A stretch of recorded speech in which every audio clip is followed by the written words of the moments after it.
History para sa OKC Thunder, walang panahon para mag-chalk. Magic Johnson, may napapansin sa taktika ni Steve Kerr. Mananalo kahit walang Curry at Wolves may kinatatakotang player sa Warriors at hindi si Jimmy Butler. Parang hindi nawala si Curry. Walang 20 puntos na lead ang ligtas sa NBA playoffs ngayong taon. Ang magandang balita para sa Oklahoma City Thunder ay ang 49 na puntos na lead ay tila ligtas pa rin. Sa gitna ng tatlong magkakasunod na araw ng malalaking comeback sa NBA playoffs, pinahirapan ng Thunder ang Denver Nuggets, ang kuponang gumulat sa kanila sa Game 1. At tiyak na nagbayad ng mahal para roon nung Huwebes sa isang panalo ng OKC. Dahil tabla na ang serye sa isa, magtutungo ang dalawang team sa Denver para sa Game 3 sa Sabado.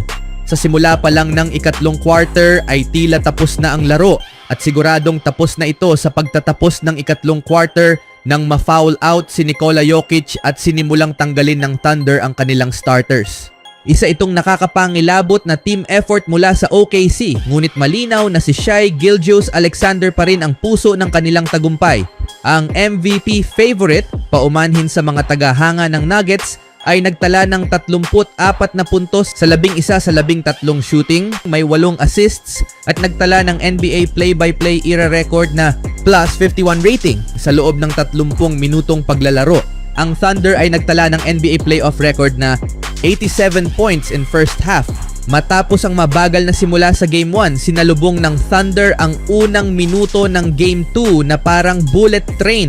6 na minuto pa lamang sa unang quarter, leading na sila ng 11 puntos. Sa pagtatapos ng unang quarter, leading na sila ng 24 na puntos. At sa halftime, abante na sila ng 87-56. Isang bagong NBA playoff record para sa pinakamaraming puntos sa unang half ng laro. Sa first half na yon, 6 na magkakaibang manlalaro ng Thunder ang nagtala ng double digits sa puntos at 2 turnovers lang ang naitala ng team habang tinalo nila sa rebounding ang Denver 30-21. Patuloy nilang piniga ang gas pedal sa second half, umaabot sa 49 na puntos ang kanilang kalamangan sa ika-4 na quarter.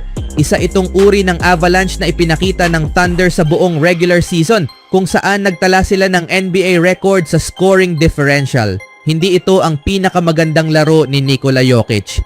Sa Game 1, si Jokic muli ang naging bituin ng Nuggets. Nagtala ng 42 puntos at 22 rebounds sa isang tunggalian ng mga top MVP candidates. Ngunit hindi naging maganda ang resulta sa Game 2. Halos ginawa ng Thunder ang lahat para pahirapan si Jokic na siyang 3-time MVP na nagtapos lamang ng 17 puntos sa 6 of 16 shooting. May 8 rebounds, 6 na assists at 6 na turnovers. Na-foul out siya sa ikatlong quarter at hindi rin naging epektibo sa depensa. Napatunayan na halos imposible ngayong season na manalo ang Nuggets kapag natalo sila sa scoring habang nasa court si Jokic. Natalo sila ng 36 na puntos sa 32 minutong paglalaro niya nitong Huwebes. Anong masasabi nyo sa history na nagawa ng OKC Thunder mga kaibigan? Sa ibang balita naman, habang hindi natapos ni Curry ang Game 1, sapat pa rin ang ipinakita ng Warriors upang makuha ang panalo sa kabila ng isang napakasamang performance mula sa Minnesota Timberwolves.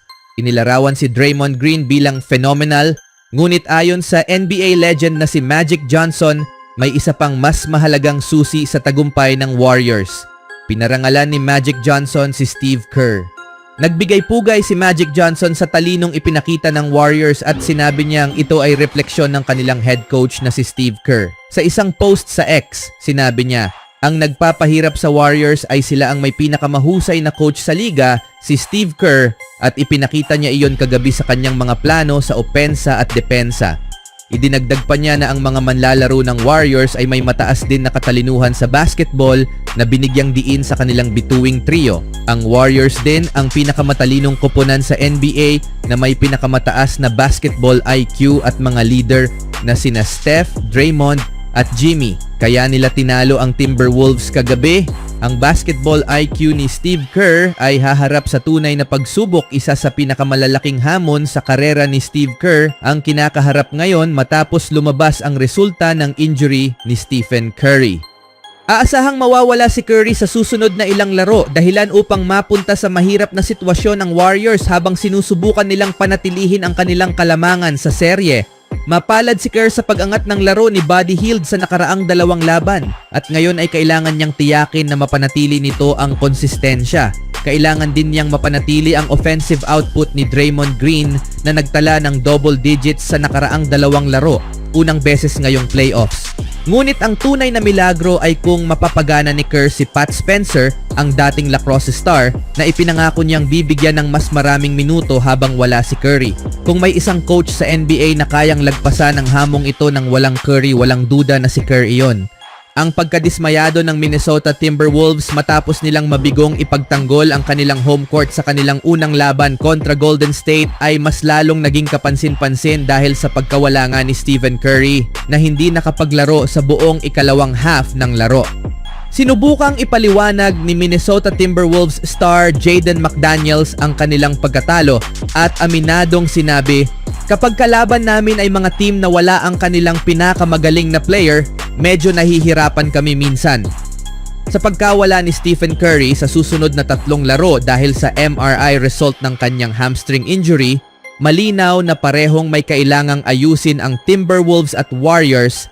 Si Jaden McDaniels ngayon ay nakatuon kay Buddy Hield. Sa pagsasalita sa media matapos ang pagkatalo, inamin ni Jaden McDaniels na kailangan ng Timberwolves na muling ayusin ang kanilang approach. Dahil wala na si Curry, sinabi ni McDaniels na dapat bigyang pansin nila si Buddy Hield. Ipinaliwanag niya, "Tratuhin si Buddy na parang si Steph, wag natin siyang hayaang makalaro ng ganun ulit gaya ng ginawa niya nung nakaraan. Ginagawa niya yan sa playoffs kaya susubukan naming patayin ang gripo niya." Matapos ang isang malubhang walang puntos sa Game 6 laban sa Rockets, sumabog si Buddy Hield sa Game 7 na may 33 puntos at 9 na 3-pointers. At ipinagpatuloy niya ito laban sa Timberwolves kung saan nagtala siya ng 24 na puntos habang pumukol ng 5 sa 8 3 points. Nagbibigay ng enerhiya na kailangan ng Warriors upang mapanatili ang kalamangan kahit wala si Curry. Dagdag ni McDaniels, "Hindi natin pwedeng hayaang maging komportable sila sa paglalaro kahit wala si Steph. Ngayon, kailangang magsumikap si Buddy Hield upang mapanatili ang tagumpay."